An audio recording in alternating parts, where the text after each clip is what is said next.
Tamamdır. Şimdi oldu hocam. Hello, everyone. So today our speaker is Mike Shulman from University of San Diego.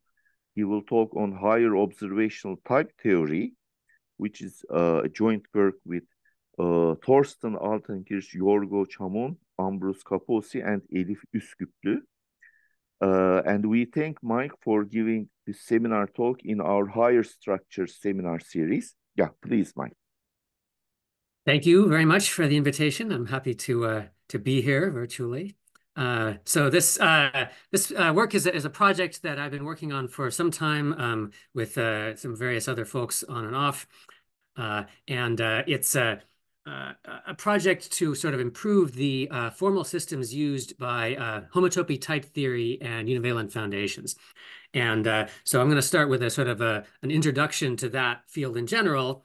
And then we'll move in at the end to saying something specific about this new theory. So what is this? So you could say it's a new approach to the foundations of mathematics. You might have heard of it. It was originated maybe 15 years ago or so by work of Steve Audi and the late Vladimir Voevodsky and a number of others, including myself. And the idea is that instead of building mathematics out of sets, we can instead build it directly out of homotopy types or infinity groupoids, or some people call them anima nowadays, these sorts of squishy things that higher structures people are interested in. And doing that way has various advantages. So for instance, it's invariant under isomorphism, sort of for a programmer's perspective, it's representation invariant, independent. It has convenient implementations for computer formalization and proof assistance. It has a lot of useful non-standard models in higher toposes, so your mathematics can be interpreted in categories of sheaves and parameterized things and so on and so forth. And it also sort of permits us to work directly with higher homotopical objects. And this leads to what's essentially an entirely new subject, which we call synthetic homotopy theory. So I don't expect anybody to have followed all of that, but I'll go over a little bit of these as we go, and so we can see how this comes up. So just as a big picture of where we're going before I get into details, there are sort of three, now at least, there are three different ways that we can formalize this basic idea of building mathematics out of homotopy types. The earliest traditional one called book homotopy type theory, after the big thick book that we wrote 10 years or so ago. And it has the advantage that also the higher structure is sort of emergent automatically, which makes it more intuitive to understand. But it's not computational. It's not a programming language the way some type theories are.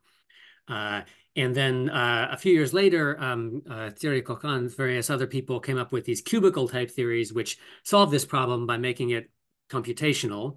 But then in order to do that, they had to put in all the higher structure by hand with a lot of combinatorics. So this new theory, higher observational type theory that's in progress, is intended to solve those problems and have both of those advantages, that it has emergent higher structure and it's computationally adequate. So my goal for today is just to back up from there, after that overview, and introduce the overall theory of homotopy type theory and type theory in general, sort of from the perspective of where we're going. There are many different ways to sort of think about it, but what I say at the beginning won't be specific to higher observational type theory. It'll just be sort of in general how we do mathematics in type theory and higher type theory. And then at the end, I'll describe again a little bit about how this new theory is distinguished. Maybe I should say, please stop me if I say things that don't make sense, or if you wanted to ask a question or clarify something, or if I'm going too quickly. I want to make sure, at least especially at the beginning, that the overview is comprehensible. So let me start by giving an overview of mathematics in dependent type theory, which is a wider area than homotopy type theory. It includes sort of earlier stricter set level sort of type theories, and how it's different from doing mathematics in set theory. So if we sort of take a bird's eye view of what mathematics looks like, if we don't sort of allow ourselves to be prejudiced by experience with set theory, and we just think about what do mathematicians do and how could we describe it formally, we see mathematicians doing a couple of different things. Sometimes we define things, we give constructions of certain things, like we might define what it means for a number to be prime, or we might give some more complicated construction like the derived category of motives. And then having constructed things, we prove things about them. Like, for instance, Euclid proved that there are infinite many primes. Blavatsky used motives to prove the Miller conjecture, and so on. So that's our sort of our first thing we notice when we look at mathematics. And if you sort of take that dividing line very seriously, that maybe leads you to something like first order logic that set theory is built in. But in fact, the boundary between definitions and constructions is not very clearly drawn. For instance, a construction can depend on a proof. To define some like function by a power series, we need a proof that the series converges for it to be well defined. In the middle of a proof, we give intermediate constructions. We define things like this number in the proof of the infinity of primes. We multiply all the primes together and add one. We define something. We constructed something in the middle of a proof. A little bit more subtly, we might have a theorem that proves that there exists some object with some property, but then later on, we might not want to use just that it has that property proven in the theorem, but we might actually want to go into how we actually constructed it inside the proof of the theorem. And you can be more careful about phrasing this in a different way. But sort of it's useful at an ordinary mathematics to sort of be able to mix these things, proofs and constructions. And there are various other reasons that this is useful.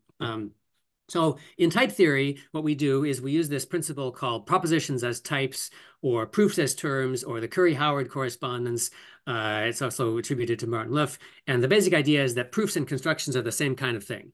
So we have one thing that we do when we do mathematics, and sometimes it's a proof and sometimes it's a construction, and we don't have to worry about which is which, formally speaking.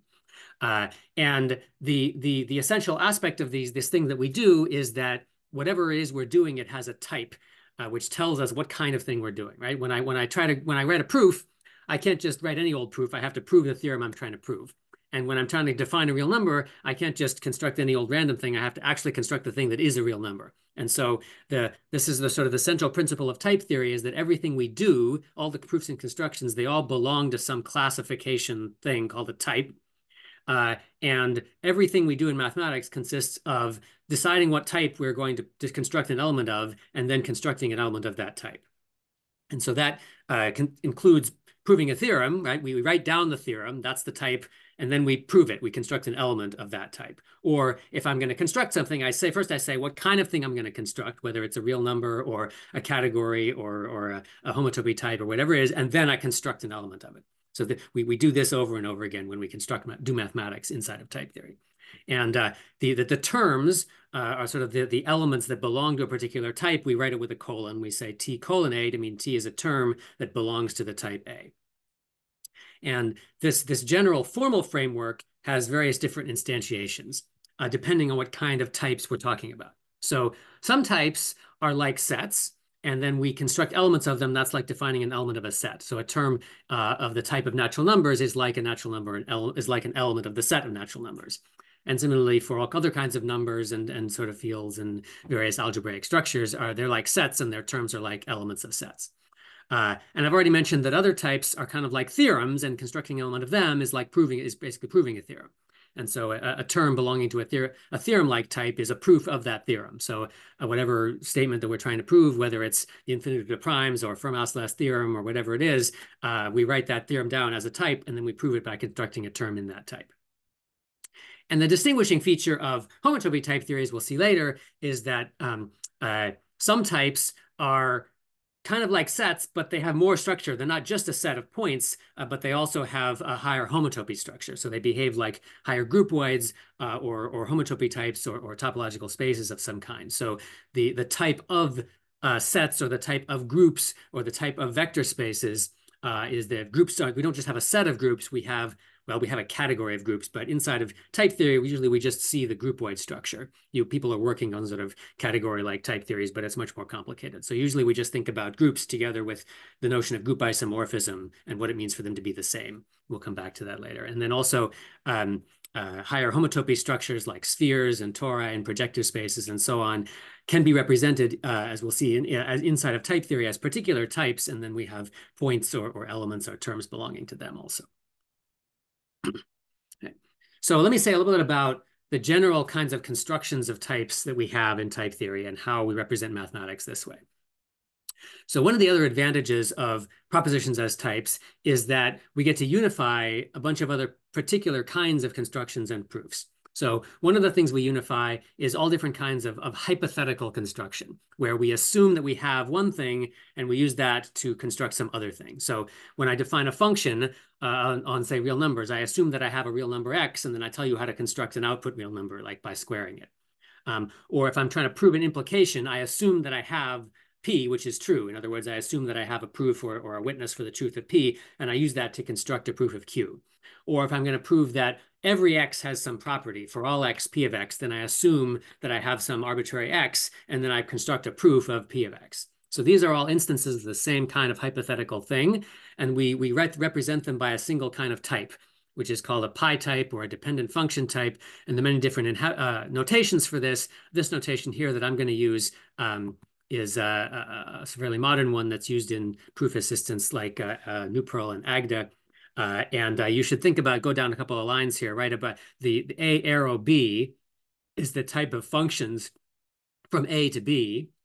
But in general, for a hypothetical construction, the type of the output might depend on what the input is.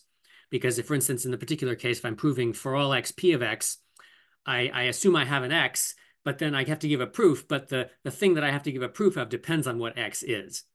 And so in general, the notation indicates that by denoting there's a variable x that belongs to the domain type A, and then the output type, the codomain type B, might involve that variable x to say what it is.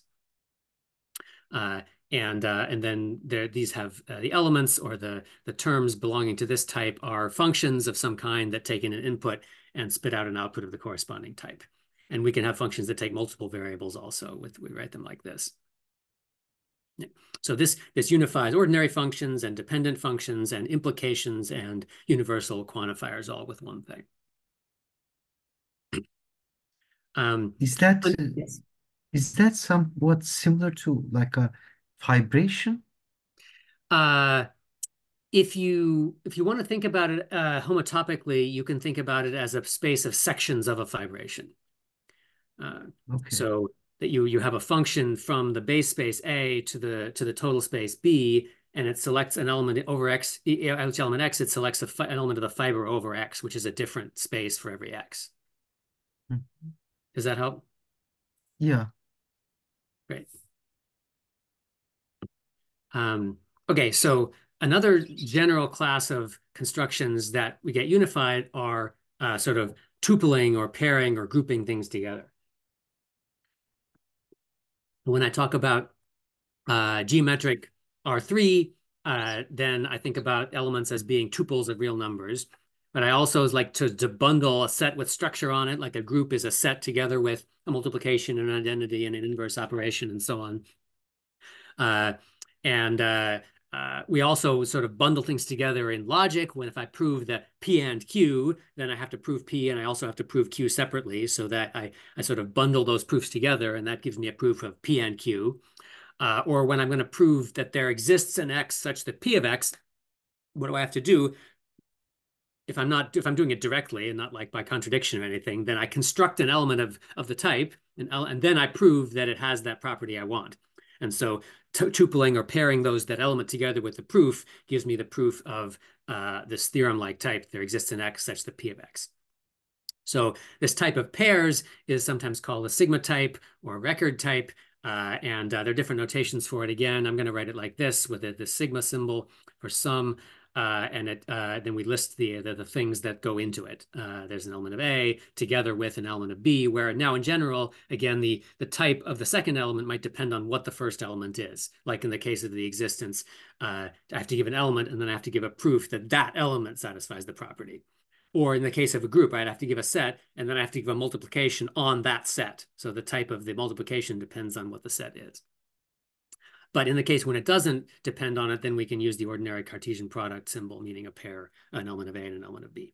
And we can have triples and higher or array types like this also. Okay.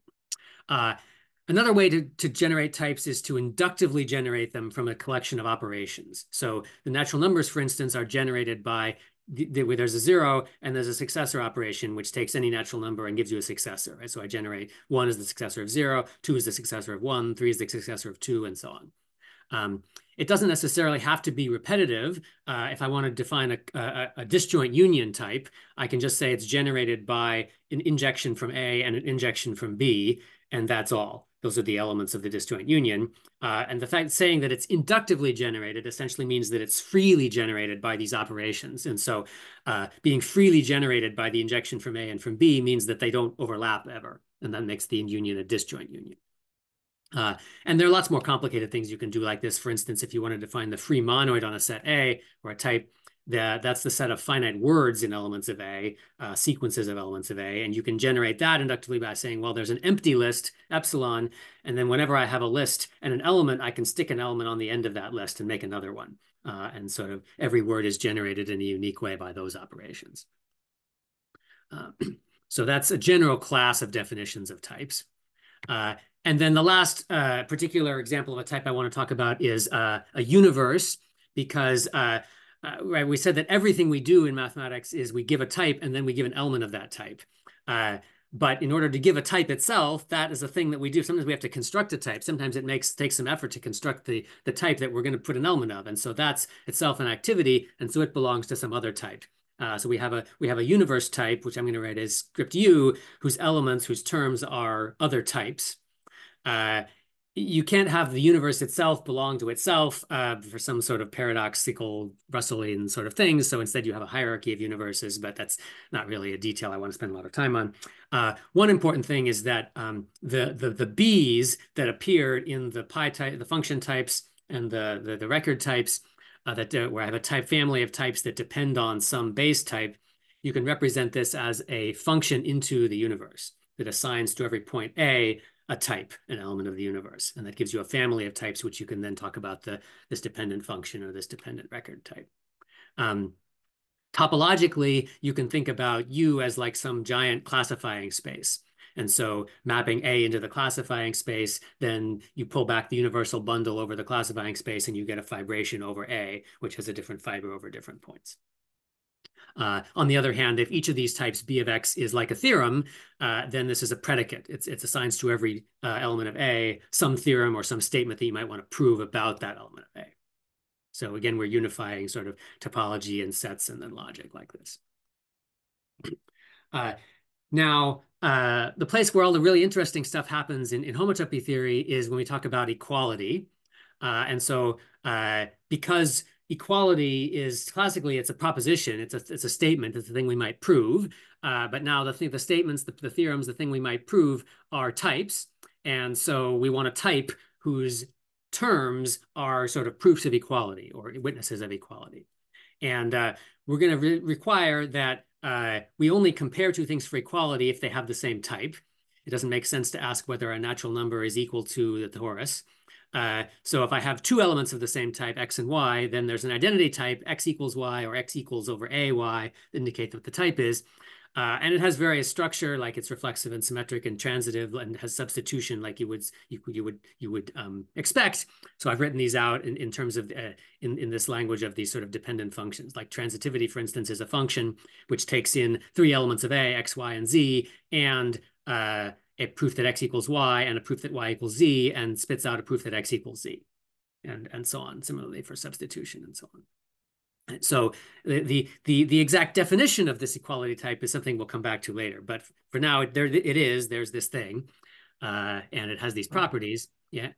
A question. Yes. Is there a type of similar to inclusion or being a subset of in set theory, something similar about types, that a type is a particular, it's a more particular case of a more general type, or and so forth. And in that case, does this notation also suggest that two objects that can belong to several types can be equal according to one type and not equal according to another type? That's a good question. In the simple sort of most basic form of type theory that I'm talking about right now, every term belongs to only one type. So we can talk about relationships between different types, And we can say that I want to consider this one type as sort of being like a subset or of some other type, but there's formally speaking, there's some kind of a coercion map that injects one type into another one. So for instance, the natural numbers are not literally a subset of the real numbers. And in fact, that's even true in set theory, unless you sort of construct the real numbers in a very funky way. Right, a natural number is not itself actually a Cauchy sequence of rational numbers or whatever your real numbers are defined to be, but we implicitly inject one into the other. And we don't sort of write that operation necessarily. So we just consider it to be there, living there without notating it. There are fancier kinds of type theory where you can have subsets of this sort, subtypes, but it gets very complicated very quickly. And sort of for most purposes, this one type per term is good enough. However, there's maybe one other thing to say about subtypes, though, is that there are also situations where you want to talk about things like the power set of some set. Like if you're doing you're doing topology, you want to say what's an open set of a topological space. And so if you're not talking about sort of global subsets of one type being a type another type, but you want to say here's a type, I want to consider all of its subsets. Then usually the way we do that in type theory, we talk about predicates on that type. We talk about functions to the universe or to the subtype of theorem-like types in the universe, because every subset is equivalent to giving a characteristic function for that subset. You could also formally introduce a notion of a power type, but it would end up being isomorphic to the type of characteristic functions. And so people don't usually bother to do that, but you could. So that basically they're saying there's sort of two different ways that subsets are used in set theory. There's sort of a global one, and that we represent with an implicit coercion, and then there's a local one where we fix an ambient set and we talk about all the subsets of that set, and then we can do that by representing them with characteristic functions.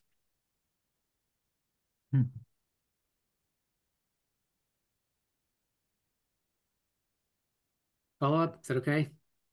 Yeah, thank you. Great. Okay, so we have yeah. When you say predicate, what does predicate mean? A predicate means a family of statements that depend on some type. So like a predicate on the natural numbers might be being prime. Okay. So we represent it as a function that sends every natural number to the statement that it is prime, which is itself a type. It might be an empty type if that number isn't prime, and if it is prime, then it'll have some proof as a term belonging to it. Sorry, that's a logic term from logic, predicate. Okay. Okay, so we have equality, and some other important facts about equality are that it's compositional. If I have two ordered pairs, then they're equal precisely when their components are equal. And we can represent this by saying this equality type of pairs is equivalent in some way to this product of equality types. And similarly for functions, two functions are equal well, there are different ways to say it. One is that has technical advantages, is that they're equal if they map equal inputs to equal outputs. If I have 2 points that are equal, then f of x is equal to g of y. But an equivalent and more familiar way to say it is that if they're pointwise equal. So for any x, f of x is equal to g of x. So that's when we expect two functions to be equal. And then the last thing I want to say about type theory in general, before I talk specifically about homotopy theory, is that type theories, usually we hope for them to be computational in some way, and meaning that a construction that we write down is a program that can be executed. And there are two formal ways to say this. One of them is called canonicity, and that says that if I define something concrete like a natural number, then I can execute that and get a particular natural number. In sort of an explicit natural number rather than just some complicated definition that I can't tell which natural number it is. And then we also, another kind of thing, computation is called normalization. And that means any term, it can be reduced to a normal form of some sort by expanding definitions. And we use that to write a type checking algorithm so that we can implement it in a proof assistant. So you might be thinking, well, what if I define something by contradiction? Then I can't expect to be able to execute it in a program and in a computer and get a result. And the reason for that is that the type theories that are computational in this way, their logic is by default constructive logic, so that you can't prove something by contradiction in a way that won't let you compute it. But if you want to prove things by contradiction, you just add as an axiom. You assume the law of excluded middle or the axiom of choice or whatever it is you need. Then you no longer have canonicity. You can define a natural number that you can't execute to get something concrete, but you still have this normalization property that you can write type checking algorithms and so on, which is the really important thing to be able to write a proof assistant. So we can perfectly well do classical mathematics inside of type theory. Okay, so that's my overview of dependent type theory. Now I'm going to go on to the homotopy version. Any questions before I go on?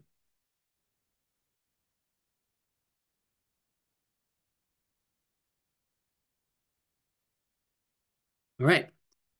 So the starting point of a homotopy type theory is to ask, well, can you have more than one term that belongs to this type of equalities? Or put differently, if I have P and Q that both live in X equals Y, do I have a term that lives in P equals Q? And it turns out that we can assume that there is a term in P equals Q, but we don't have to assume that. And if we don't, then we could have more than one equality, and that automatically makes every type act like some sort of higher groupoid or homotopy space. The points in the equality type act like paths or isomorphisms between points, and then you might have multiple paths relating P to Q, or none at all. And those sort of paths act like homotopies or two-dimensional isomorphisms. And then so on up for all higher dimensions. I can ask whether E is equal to E prime and so on and so on and so forth. And then the operations on equalities that I talked about, the properties like transitivity, then it acts like concatenation of paths or composition of isomorphisms. Symmetry is like reversing a path. Substitution is like path lifting.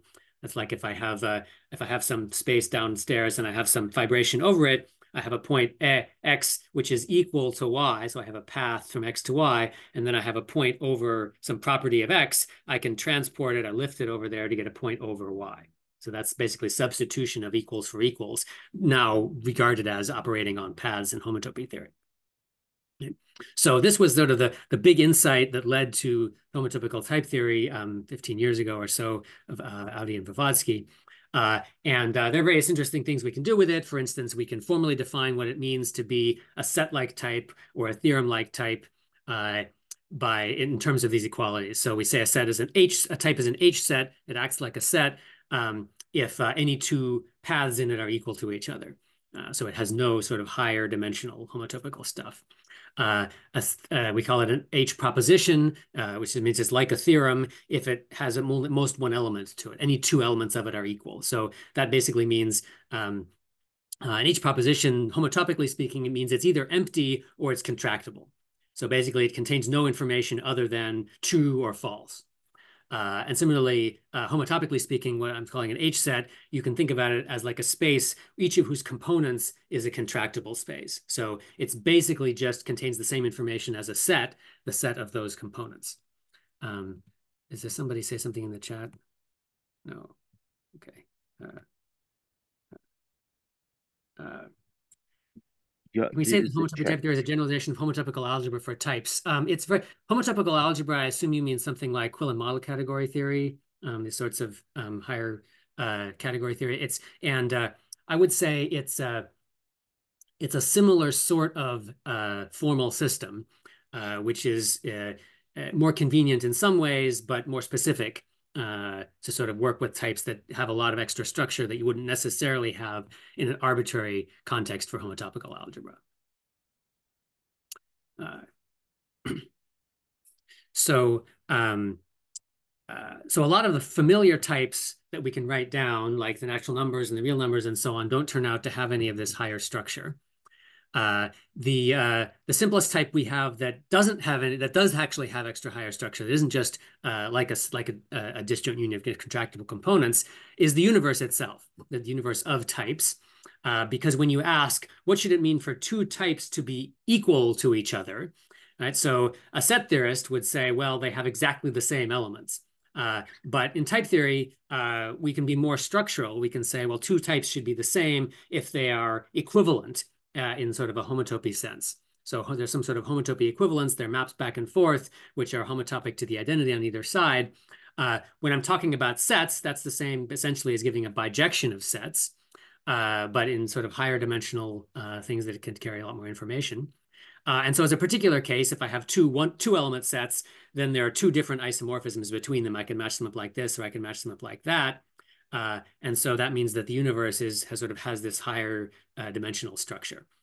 It starts out sort of as the simplest case of it is like the groupoid of sets. The groupoid of H sets that contains sets and sort of bijections between them, but then it also contains groupoids and equivalences between them and sort of higher groupoids and so on and so forth all live inside the universe by this rule, which is called univalence axiom. It was named that by Vygotsky, who formulated it precisely. A simpler version of it in a restricted context was given earlier by Hoffman and Streicher, who called it universe extensionality. So this is sort of the one really important thing that makes types be not just like sets, but they actually do have higher structure.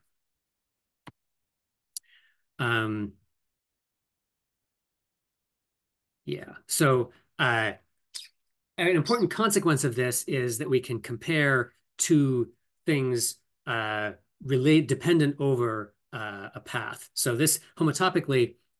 You can think about this as saying I have some base space and a fibration, and then I have 2 points downstairs which are related by a path, and then I have 2 points in the different fibers upstairs, fiber over X and the fiber over Y, and I can't, by our rules, I can't ask whether they're equal in the ordinary sense because they live in different types, they live in different fibers, but I can ask whether there's a path relating them over the path that I have downstairs. And the way we represent this inside of type theory is that I have that path, which is like an equality from X to Y, and then I have B, this fibration is like a map to the universe, and so I act on that path by this function B, and I get a path in the universe, and that's an equivalence. So this fiber is equivalent to that fiber by transport across that path, and if 2 points are related by that equivalence, then that's the same as saying they're connected by a path, and so we call that a dependent equality. And we can use that in various places. For instance, we use it in say when two pairs are equal, if the second components depend on the first component, or when two functions are equal, if it's a dependently typed, it's a section, they're sections of one of these fibrations. And one of the reasons that I wanted to introduce this is to say something about isomorphism invariance. So this is one of the really neat consequences of univalence. So we said we're going to say that two types are equal if they're equivalent, or in the case of sets, if they're bijective, H sets if they're bijective. And then this dependent equality property then carries over to say that any structures that I build out of types or sets generally always have the right structural notion of equality between them. So for instance, I can define the type of groups, right? So what is a group? A group consists of a type together with a multiplication on that type and an identity element and an inversion function, and then a bunch of axioms, which again are going to be elements of theorem-like types. So this is the associativity axiom, the left identity law, the right identity law, the left inverse law, the right inverse law. And then I'm going to assume that this set is an H set, that it doesn't have higher structure because I'm talking about ordinary groups, not like infinity groups. And then you can prove, based on the univalence axiom, and then this property about dependent equalities in sigma types, in these record types, that if I have two groups as elements of this type of groups, then to ask if they're equal is equivalent thing to ask whether those groups are isomorphic. Because the equalities are sort of compositional. So a group is going to be a tuple that has a whole bunch of things in it. And I have another one that has a whole bunch of things in it. But then to ask whether these two tuples are equal means first asking whether G is equal to G prime as types. And that means an equivalence by univalence. So the underlying type sets are bijective. And then I ask whether M is equal to M prime dependently over that multiplication. And it takes a little bit of work to work out what that means, dependently over, sorry, that equivalence. And it takes a little work to work out what that means, but it turns out basically to mean that your multiplications are respected by that bijection. So it's an isomorphism that preserves the multiplications. And all the other stuff is also then has to be respected by the isomorphism. So this works not just for groups, but also for rings and fields and topological spaces and any sort of structure that you define out of types. you automatically get this this property of things being equal to each other when they're isomorphic or equivalent in the appropriate way. Okay, I'm going to skip a few things because I want to be able to say a little bit about higher observational type theory. But sort of there are different ways to use this language. So what I'm describing is a language for formalizing mathematical constructions. So if we want to, we could use it as a foundation for all of mathematics, replacing set theory. But there's sort of we can step back from that, and if we want, we can even keep set theory as sort of a foundation for mathematics, but we can still use this language, as you might call a domain-specific language if you're a programmer, to reason about higher structures, particularly, and then that reasoning can then be interpreted into classical set-based mathematics about higher structures as defined there. So the first interpretation of this sort was constructed, or well, the first fully general interpretation of this sort for all higher types was constructed by Blavatsky 15 years ago, interpreting types as concomplexes, so simplicial sets that represent homotopy spaces, and terms as points or maps between them, preserving all the type operations. And that basically means if you construct something in the type theory, then there's a machine that automatically interprets that construction or proof or theorem as a statement about classical homotopy theory. And then 10 years later or so, there was sort of progress over the course of time, but eventually I managed to finish proving that you can do that for any infinity topos also. So you have some category of infinity sheaves or parameterized spaces or whatever it is that you like. You can also interpret the type theory as a language in that context as well to say things about those higher homotopy objects also. For example, if you prove inside of type theory that the fundamental group of this circle is the integers, then that can be interpreted in any infinity topos as a statement about the loop space object of some circle-like thing that's built out of appropriate kinds of colimits. And this has actually already been used to prove not necessarily literally new things, but to give sort of new proofs that were not previously known. So the Blakers-Massey theorem, don't worry about the detailed statement of this theorem. It's something from homotopy theory about connective maps and homotopy pushouts and so on. And it was known in classical homotopy theory by using sort of point set level work on cofibrations and so on and so forth.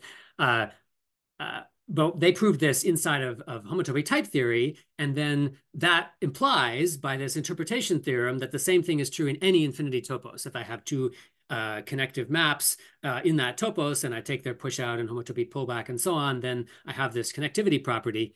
And before that, there wasn't a known proof of this theorem in that generality that you sort of use the intrinsic structure of the infinity topos. There might be sort of indirect proofs that sort of reduce it to classical things like this, but now we have this new intrinsic proof that comes from the type theory. So it really does have potential applications. Even if you don't want to use it as a foundation for all of mathematics, it's still useful to say things about higher structures.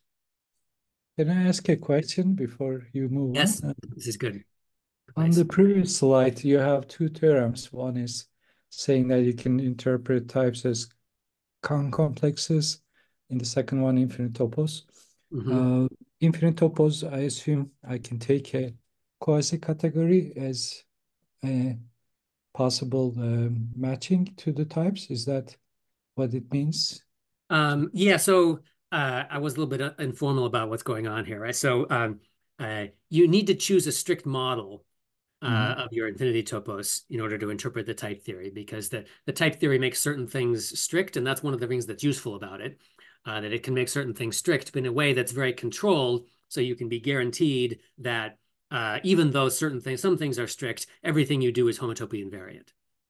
So in that sense, it's kind of like in between working with, you could say, a quasi-category versus a model category. Like in the model category, you have strict point set level equality, but then you have to be sure that everything you do is invariant under homotopy if you want it to be.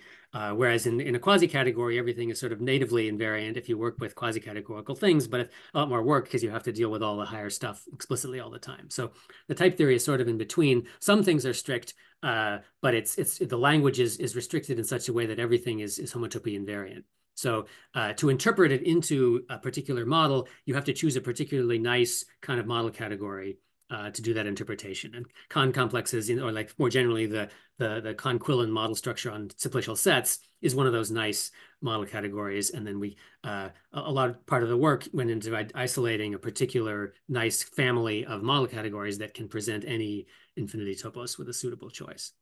Nice.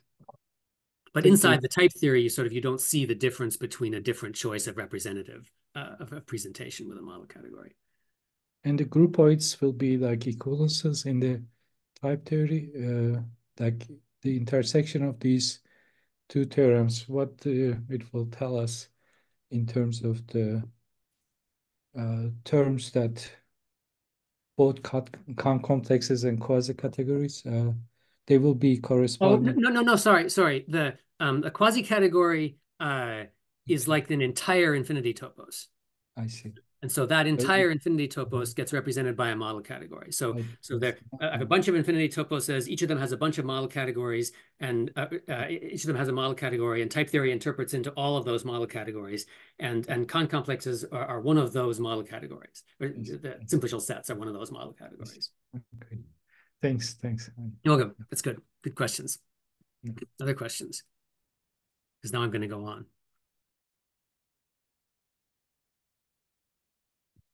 Okay, so another 10 minutes or so, let me say something about higher observational type theory. Okay. So as I said at the beginning, there are 3 different kinds of homotopy type theory, and they basically differ in how they define the identity types, the equality types. Right? So I told you how the equality types behave, but I didn't actually tell you how they're defined. And we have different definitions of that. So in the original form of type theory that dates back to Martin Luff type theory in maybe, I don't know, 20 years, 50 years ago, the identity types are inductively generated by reflexivity. Just like the natural numbers are inductively generated by 0 and successor. And I don't want to spend any time going into the details of what this means, but the point is that it gives you some things automatically, but not other things. So it automatically gives you symmetry and transitivity and congruence and substitution. It gives you compositionality for equality of tuples. You can prove that x comma y equals x prime comma y prime as soon as x equals y prime and y equals y prime. But it doesn't prove that 2 functions are equal if they're equal pointwise. It doesn't prove univalence. So instead, we introduce those as axioms. We just assert them that they're true, like we would for the axiom of choice or something like that that's not constructively provable. And that works fine for doing mathematics, but it breaks the sort of canonicity property. We can't sort of necessarily compute a theorem or a construction to get a result in a computer. So this is sometimes called book hot or book homotopy type theory after that book that we wrote, which is that's the theory that we used back then. I'll skip that. So the other kind of the next kind of type theory that was invented is cubical type theory. This solves that sort of problem of computation by defining equality differently and sort of more homotopically. So in homotopy theory, we define paths as maps out of an interval. And so we sort of basically take that into type theory and say, well, we're gonna postulate an interval type which has a point 0 and a point 1. It's not defined in terms of real numbers or anything like that. It's just sort of a primitive thing that has 2 points in it. And then we define the equality type to be the type of functions out of that interval, which start from x and end at y. This allows us to prove compositionality for tuples and also function extensionality. But it doesn't give us symmetry or transitivity or substitution, any of the properties of equality, if I just define it like this, because I haven't said anything about what the interval is. right? It could be it's just some arbitrary thing. So instead, what the cubical type theory people did, Thierry Coquin and his various other people who worked with him, they said, well, we're going to assert all of the higher groupoid structure explicitly, right? So we're going to assert that any two things can be composed and any sort of box can be filled and various other things like that in all higher dimensions. We introduced univalence as an axiom also. Is this thing called a glue type that's represented in a particular fancy way. But then they did all this very, very cleverly so that these sort of quote unquote axioms can be computed with. And so you still have canonicity as well as normalization. So you can actually compute with your type theory. Again, we sort of have these sort of dual good properties, right? Where a Buchheit is good in some ways. It gives us some things automatically. We don't have to worry about higher structure explicitly. Whereas cubical type theory, we have other different things automatically, and it's computational, but it doesn't get other stuff automatically. Right. So what we do in higher observational type theory is we sort of change our perspective. Instead of defining identity types uniformly by saying they're giving one definition that works for all types, we define them what we call observationally, which means based on the structure of the type we're talking about.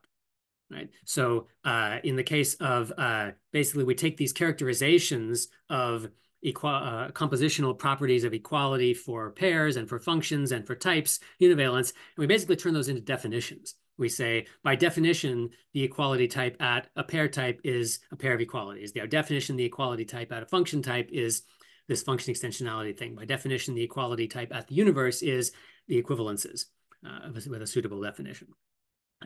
When we do this, we get a lot of other. We get basically everything that we want if we do it correctly. But it's not so easy. But we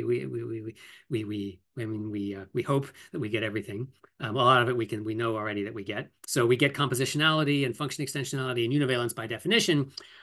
We conjecture that canonicity and normalization hold. We got some significant work in that direction. We also get symmetry, transitivity, and substitution. And it may not be clear from this definition that we do, but the way it works is that we have this sort of dependent equality idea going on.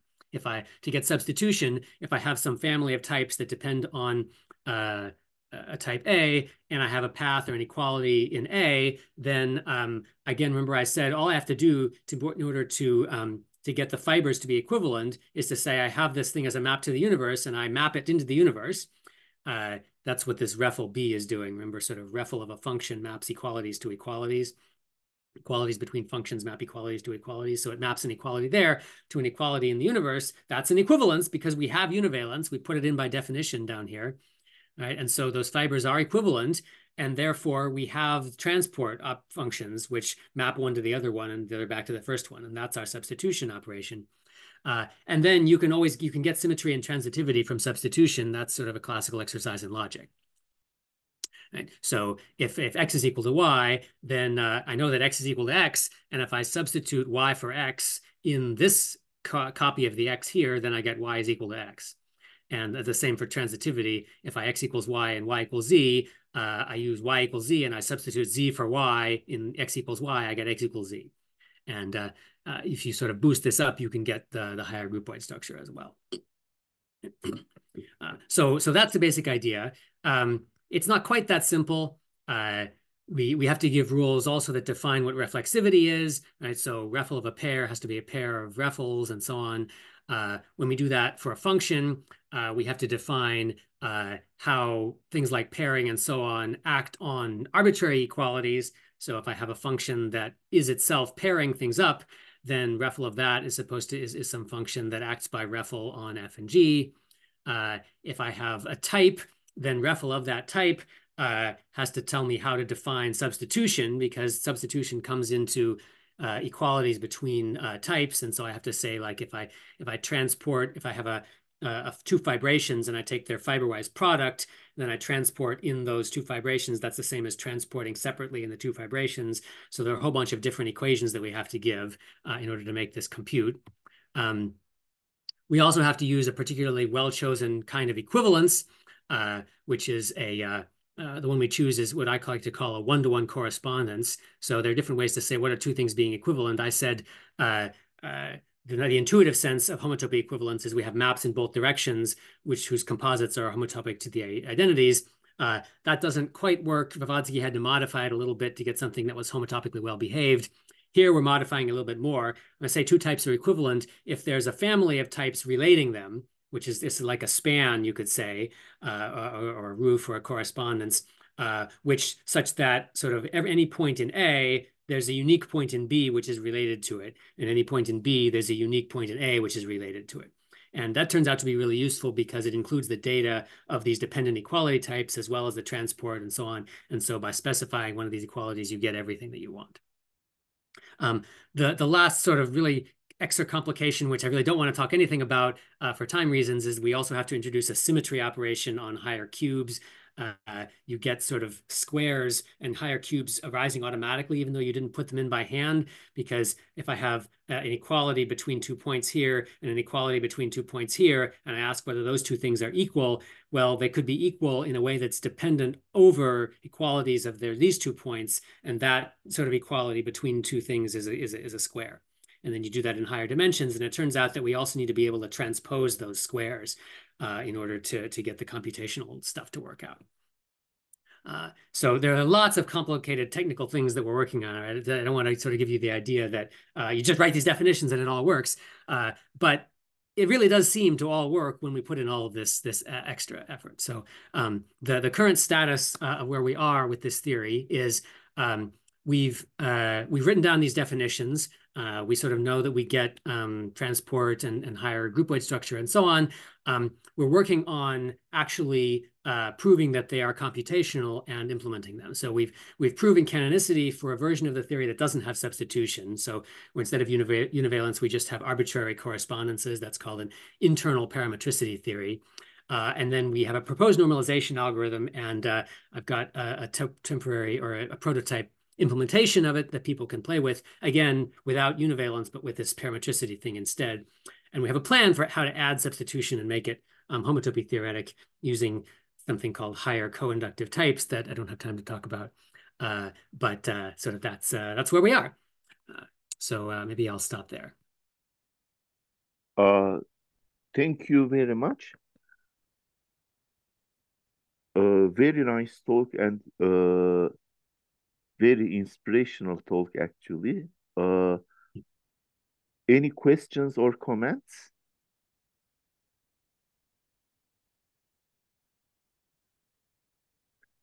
So from this, you have, what I understand is that you are constructing a proof assistant for homotopy type theory.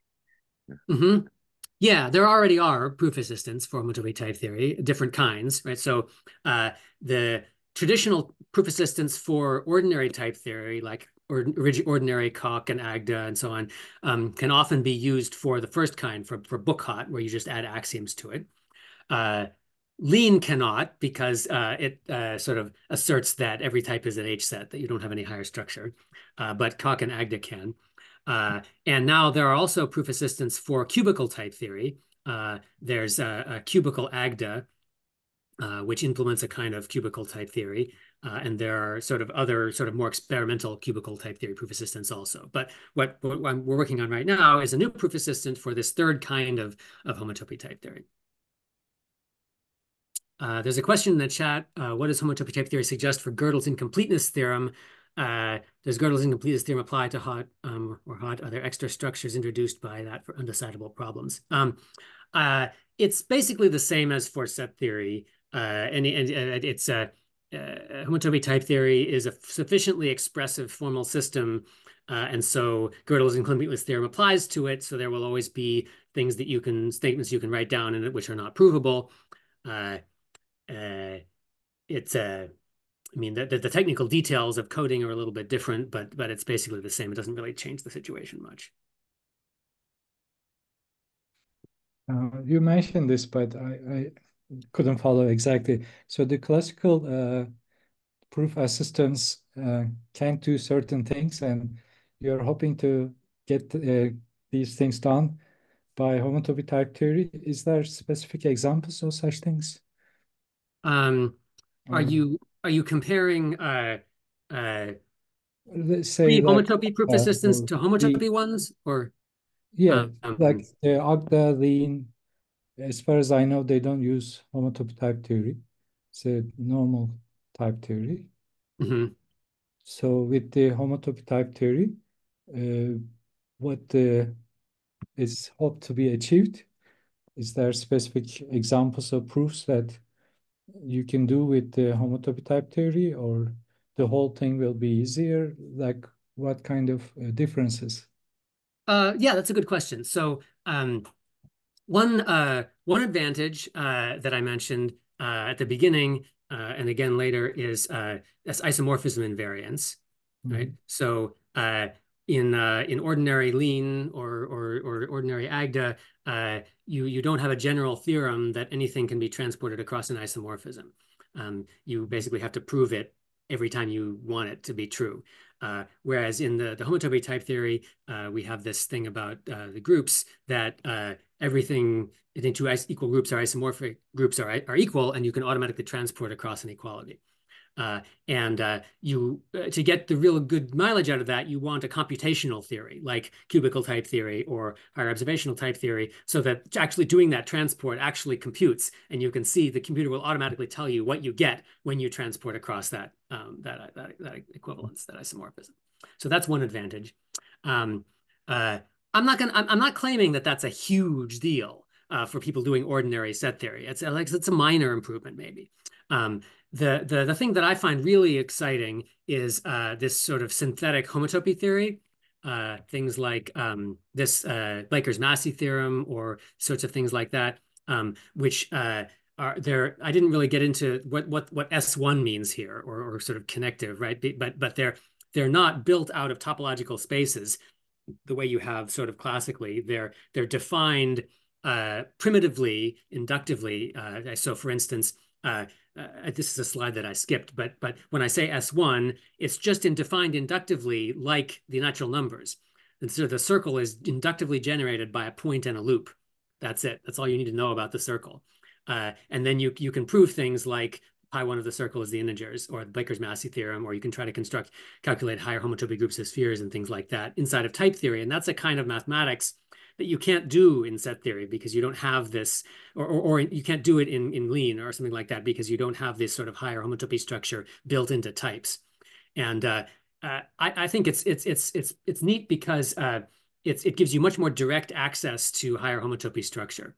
It sort of makes it more accessible to students and sort of people who want to work with it but don't want to take the time to learn Quillen model category theory or whatever it is. And then anything you prove this way automatically interprets into a higher topos as well. So having a proof assistant which can verify those sorts of arguments is kind of is useful for that purpose. So can I Thank you. ask one question? So Yes. your constructions are kind of inductive constructions. So homotopy type theory or this theory is more arithmetical in some ways. Like when we construct natural numbers or Peano axioms, we have something Mhm. called inductive axiom, right? We impose. Mm-hmm. So in that sense, I mean, it is. Uh, I mean, can one of the dreams of number theorists is to unify uh, arithmetic and topology? I mean, like invariance of three manifolds and so Mm-hmm. on, with Mm-hmm.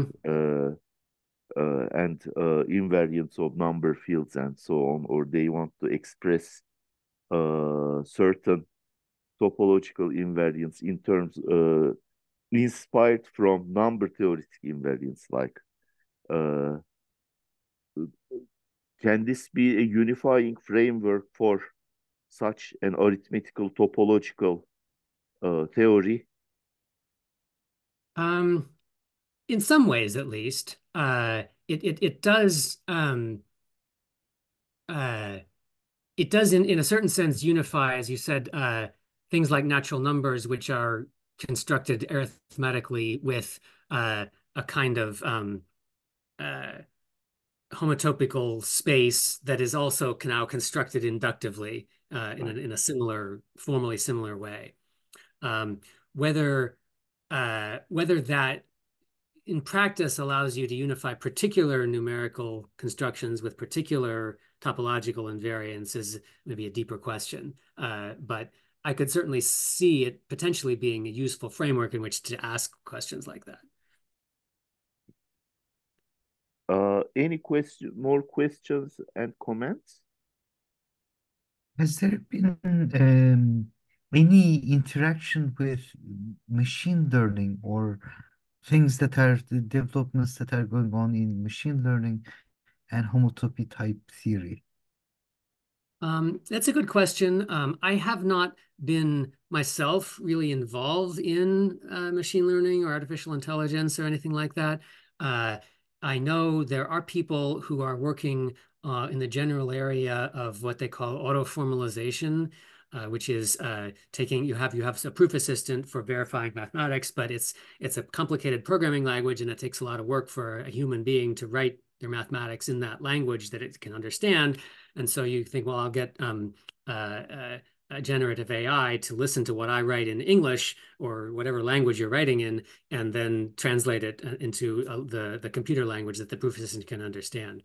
And in principle, that should be just as applicable to a homotopical proof assistant as to any other proof assistant. I don't know of anyone who is specifically working on that specifically in the homotopical context, but there might be something, and it's certainly an interesting and useful direction to think about.